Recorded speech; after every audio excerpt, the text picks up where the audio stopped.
Olá! A Igreja Batista da Graça disponibiliza as suas mensagens e reflexões nas plataformas digitais. Se quiseres continuar a receber, podes acompanhar-nos no Spotify e YouTube. Deus abençoe.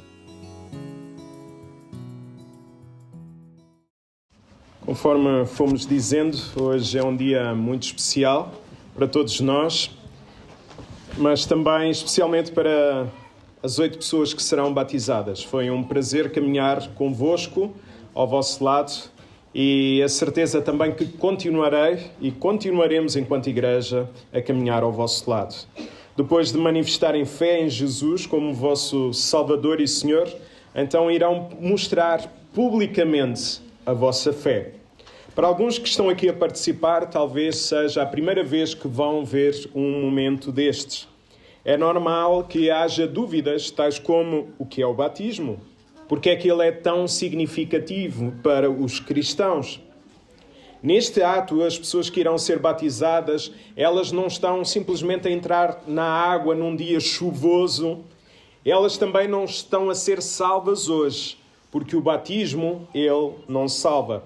Estão sim a declarar publicamente uma mudança profunda e a partilhar com todos nós a esperança e a nova vida que encontraram em Jesus. É um momento de celebração, pois estão a afirmar que morreram e ressuscitaram com Jesus para uma nova vida. E daí nós batizamos por imersão. Morreram com Jesus e ressuscitaram para uma nova vida. Então gostava que todos nós pensássemos sobre esta vida, quem nós éramos e quem nós podemos vir a ser em Jesus. E o título da mensagem de hoje é Mortos Ressuscitados. Vamos abrir então as nossas Bíblias em Gálatas capítulo 2, versículo 15 até ao versículo 21. O livro de Gálatas é fundamental para a vida de qualquer igreja cristã, pois aponta-nos para quem Deus é e o que Jesus fez, quem nós somos e quem nós podemos vir a ser em Jesus. Na igreja primitiva, no momento em que esta carta foi escrita, havia pelo menos 3 problemas sérios. Em primeiro lugar, se a salvação era para todos os povos ou se a salvação era apenas para os judeus. Em segundo lugar, se a salvação era por meio da fé ou se a salvação era por meio da fé mais obras, eu preciso fazer alguma coisa, como a circuncisão, a abstenção de certos alimentos, como a carne de porco, ou a celebração das festas judaicas. Em terceiro lugar, havia o problema se os judeus podiam se misturar com os gentios. E ao olharmos para este ponto, este terceiro problema, a partir do versículo 11, percebemos que Pedro, apesar de ter evangelizado os gentios, aqueles que não são judeus, depois de ter partilhado a mesa com eles, começou progressivamente, lentamente, a afastar-se do povo gentio, com medo daquilo que pudessem dizer dele estar a comer com os gentios. Ao perceber isso, Paulo repreendeu face a face, olhos nos olhos, diante de todos, para que o seu erro não influenciasse os outros a se separarem também daqueles que Jesus uniu na cruz. Nos versículos que nós iremos ver hoje, Paulo continua a mostrar que diante de Deus todos somos iguais, não havendo qualquer separação entre homens e mulheres, judeus e gentios. Qual a razão? Em primeiro lugar, Paulo mostra que quer judeus como gentios estão mortos espiritualmente. Então não pode haver separação porque partimos todos do mesmo ponto. Partimos todos da nossa morte espiritual. Vamos ver isso, versículo 15 até ao versículo 16. Nós somos judeus por natureza e não pecadores dentre os gentios, sabendo que o homem não é justificado pelas obras da lei, mas pela fé em Jesus Cristo. Temos também crido em Jesus Cristo para sermos justificados pela fé em Cristo e não pelas obras da lei, porque pelas obras da lei nenhuma carne, nenhuma pessoa será justificada. Parafraseando estas palavras de Paulo a Pedro, o que ele está aqui a dizer é: nós somos judeus, o povo inicialmente escolhido por e para Deus. Conhecemos a lei de Moisés, ao contrário dos gentios que não aliás, ao contrário dos gentios, que são pecadores por desconhecimento. No entanto, diante de Deus, nós estávamos todos mortos espiritualmente. A lei que nos foi dada não nos pode salvar, porque a lei apenas nos mostra que precisamos de um Salvador. Então, o que significa um morto espiritual? Se todos nós nascemos mortos espiritualmente, o que é que significa ser um morto espiritual? O morto espiritual significa que não consegue ver Jesus. Não consegue perceber que Jesus é o seu Salvador. Não consegue ter fé em Jesus. Pode ser que aconteça ou que haja alguma coisa, mas não tem fé em Jesus. O seu coração, ele é de pedra e por isso não crê. Não sente qualquer satisfação espiritual na sua vida. Nem consegue agradar a Deus com o seu comportamento. Romanos 8:8. Porquê? Porque estamos todos mortos espiritualmente. E o morto espiritual não consegue ver a realidade espiritual. Somos todos pecadores. Romanos 3:23. Todos pecaram e separados estão da glória de Deus. Poderemos estar a pensar, eu, pecador? Quem nunca pensou mal de alguém nesta sala? Quem nunca pecou nesta sala? Quem nunca falhou? Quase que me atrevo a dizer que atira a primeira pedra. Todos nós falhamos. Ao percebemos então que somos todos pecadores, devemos também entender que mesmo no Antigo Testamento as pessoas nunca foram salvas pela obediência às leis judaicas. Sempre foram salvas por meio da fé. Por vezes há uma ideia errada de que no Antigo Testamento as pessoas eram salvas pela lei e no Novo Testamento são salvas pela graça. E isso é errado. É inclusivamente herético. Abraão foi chamado o quê? O pai da fé, porque foi salvo depois de manifestar fé em quem? Em Deus. Gênesis 15, 5 e 6. Então o levou para fora e disse, olha agora para os céus e conta as estrelas, se as podes contar. E disse-lhe, assim será a tua descendência. E creu ele no Senhor, e isso lhe foi imputado por justiça. Então estes 2 versículos de Gálatas resumem a mensagem central deste livro. Que se dependesse algo, se a tua salvação se dependesse de algo que tu fazes, tu nunca te poderias salvar. Porque um morto não pode ressuscitar sozinho. Não se pode ressuscitar a ele mesmo. Então, morto espiritualmente e sem capacidade alguma de salvar, o que é que nós podemos fazer? Nada. Mas é aí que entra a graça de Deus. É aí que entra o Evangelho do nosso bom Deus. As 8 pessoas que iremos batizar hoje estão a declarar então publicamente que não se podem salvar espiritualmente a si mesmas e que reconhecem que são pecadoras. Caso contrário, não estariam a ser batizadas. Então, em primeiro lugar, nós somos mortos espiritualmente. Em segundo lugar, nós vamos ver que podemos ser ressuscitados por meio da fé. Versículo 16, novamente. Sabendo, a palavra no original mostra que Pedro sabia a verdade, embora não a praticasse, que o homem não é justificado pelas obras da lei, mas pela fé em Jesus Cristo. Temos também crido em Jesus Cristo para sermos justificados pela fé em Cristo e não pelas obras da lei, porquanto pelas obras da lei nenhuma carne, nenhuma pessoa será justificada. Até agora percebemos que a lei mostra quão pecadores somos e que ninguém pode salvar-se a si próprio, pois não tem a capacidade, nem sequer a vontade para tal. Ao lermos novamente este versículo bíblico, notamos que há palavras que se repetem. E quando há palavras que se repetem no mesmo versículo, é porque elas são importantes. Reparem novamente nesse versículo 16. Vemos 2 palavras que se repetem 3 vezes cada. Justificado e Cristo. O que significa justificado? Alguém que é culpado por ser incapaz de obedecer à lei, morto espiritualmente, e é declarado inocente perante o tribunal de Jesus Cristo. Se assistíssemos a um julgamento em que um juiz dissesse o Vítor, apesar de ser culpado, eu declaro inocente, o que é que nós iríamos dizer? Houve injustiça. Ele não pagou o preço, ele é culpado, ele não pagou a pena, houve injustiça. Será que a nível espiritual não deve haver também justiça? Como é que Deus pode declarar alguém inocente, sendo que nós somos culpados? Como podemos ser declarados inocentes, sendo que somos culpados e ao mesmo tempo haver justiça? Vamos olhar para o que a Bíblia diz. Colossenses capítulo 2, versículo 13 e 14.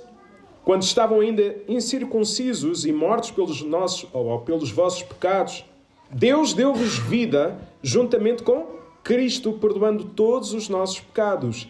Deus anulou a conta desfavorável das nossas dívidas que nos condenava segundo a exigência da lei. Ele acabou com essa conta, pregando-a na cruz. 1 Pedro 2, 21 a 24. Cristo sofreu por vossa causa e deixou-vos o exemplo para seguirem os seus passos.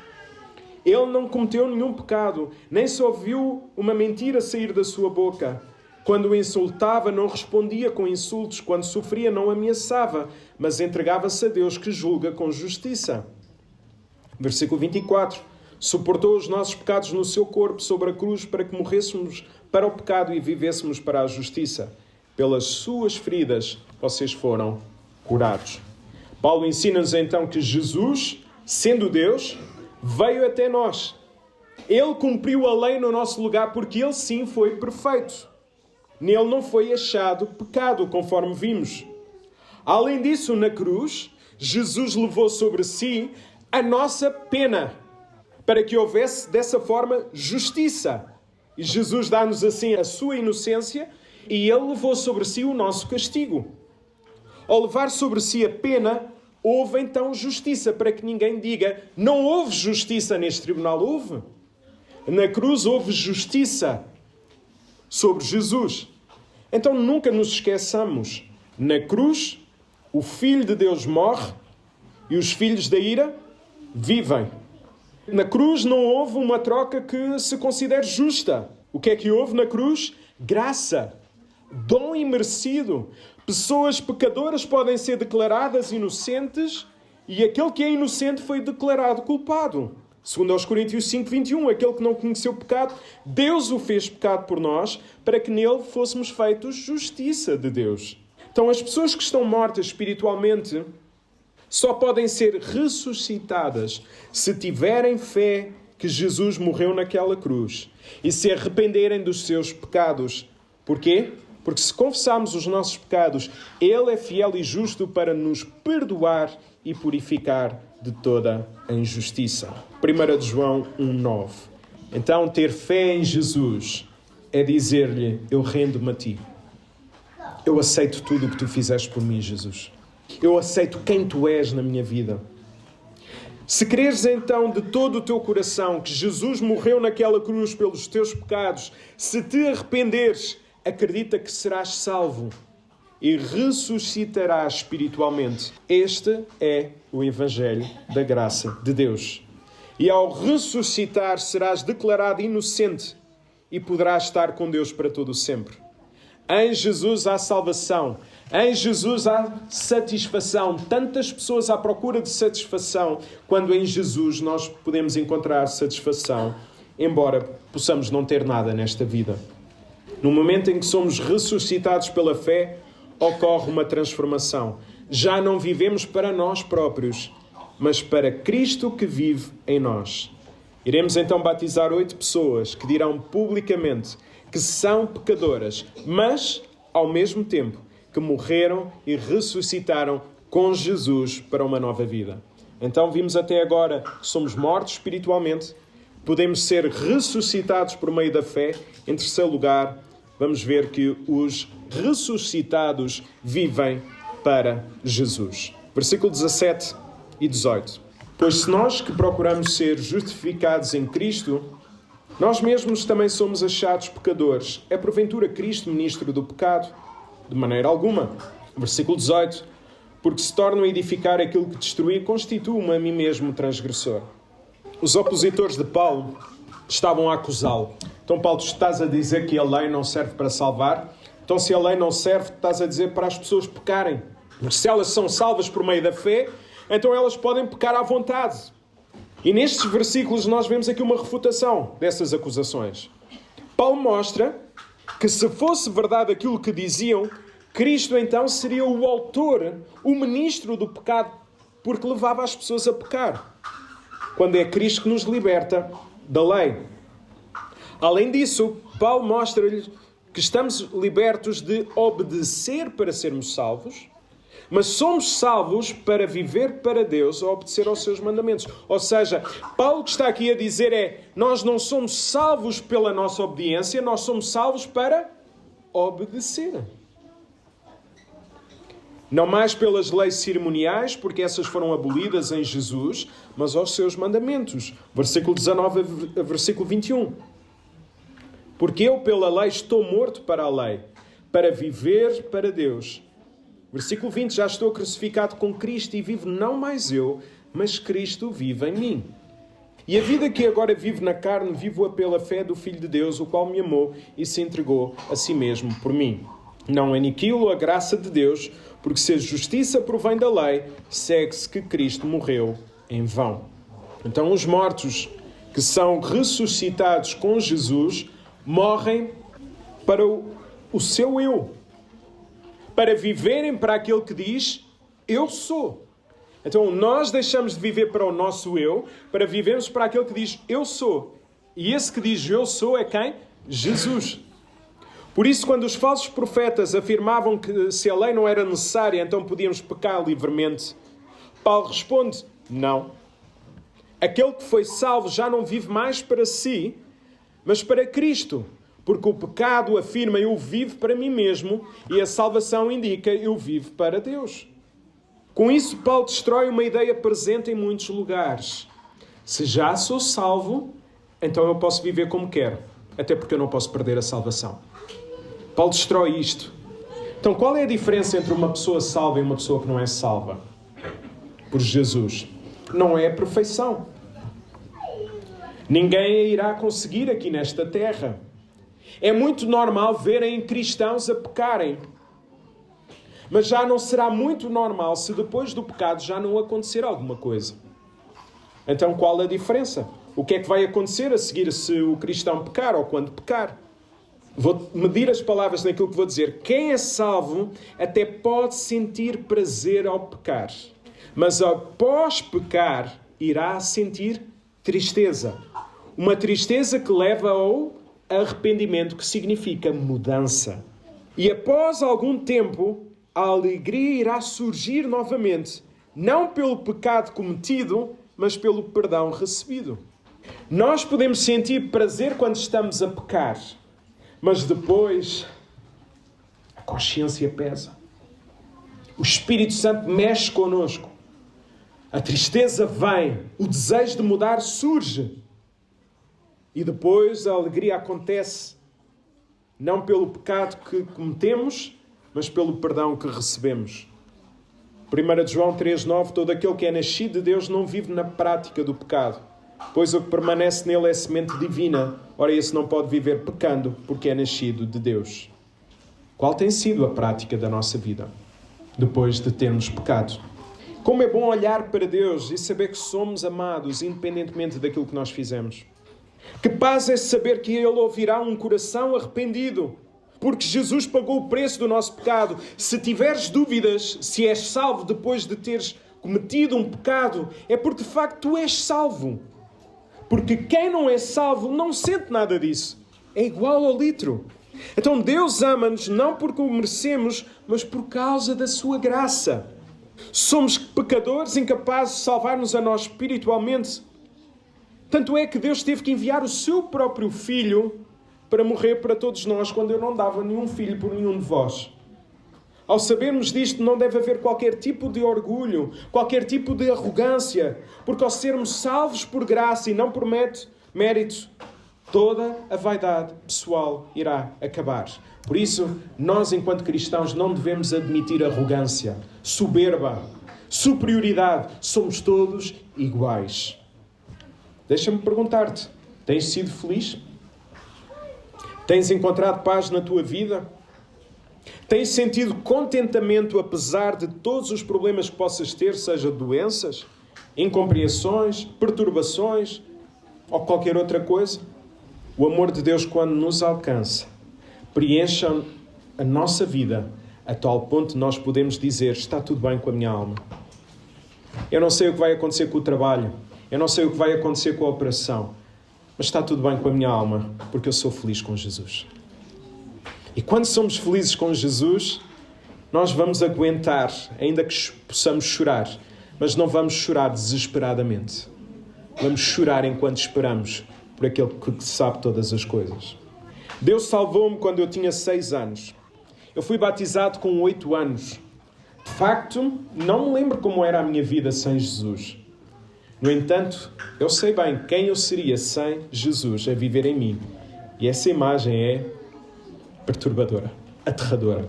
Então, se vivemos para obedecer, como podemos saber aquilo que devemos obedecer? Pela lei. Estamos assim livres pela condenação que a lei nos traz por termos falhado, mas não estamos livres para desobedecer. Vamos querer obedecer por gratidão a Deus pela nossa salvação. Por outro lado, a pessoa que não é salva, ela vive para si mesma. Sabe o que é certo e sabe o que é errado. Mas ao pecar pensa, paciência. Olha, não somos todos pecadores. Paciência, não é? Olha, nem tenho que pedir perdão nem a Deus, nem a quem eu falhei. É igual. Não se, pode até sentir tristeza, porque de facto pode sentir tristeza, mas não vai acontecer mudança. Arrependimento, mudança de atitude. E mais, não sente que o seu pecado, por menor que ele seja uma ofensa contra Deus. Todo tipo de pecado é uma ofensa contra a pessoa que nós o cometemos, mas principalmente contra o nosso bom Deus. À medida que nos preparamos para batizar estas 8 pessoas, recordemos que cada um deles está a declarar publicamente então a transformação que Deus operou nas suas vidas. E estão a dizer, os 8, que a partir de hoje estão a afirmar perante nós que querem obedecer a Deus, obedecer aos seus mandamentos, que embora possam pecar, falhar, a seguir, irão pedir perdão pelos seus pecados. Eles não são apenas testemunhas deste ato simbólico, mas são provas vivas de que os mortos espiritualmente podem ressuscitar pela fé em Cristo. Se tu ainda não conheces este Jesus, hoje é o dia de negares o teu eu, entregares a tua vida a Jesus, reconhecendo que tu és um pecador, és um morto espiritual. É tempo de dizeres a Deus, quero viver para ti, Senhor Deus. Quero satisfazer-me em ti. Tu és meu e eu sou teu. Se manifestares fé em Jesus, tenha certeza que serás um morto ressuscitado para uma nova vida. Uma vida de paz com Deus, que é tudo o que o ser humano mais pode desejar nesta vida e saber que vai ter vida para além desta vida, que é aquilo que nós mais ansiamos, é estarmos com Jesus para todo o sempre. E não te esqueças, se alguém está em Cristo, nova criatura é. As coisas velhas já passaram. Eis que tudo se fez novo. Então podem trazer o pecado passado da minha parte. Podem trazer o passado destes 8. A Matilde já se está a rir, não é? Não tem problema. Foi perdoado por Jesus. Isto é graça. Não é porque a Matilde ou o Paulinho, seja quem for, mereça. É graça. Graça é essa que nós precisamos na nossa vida.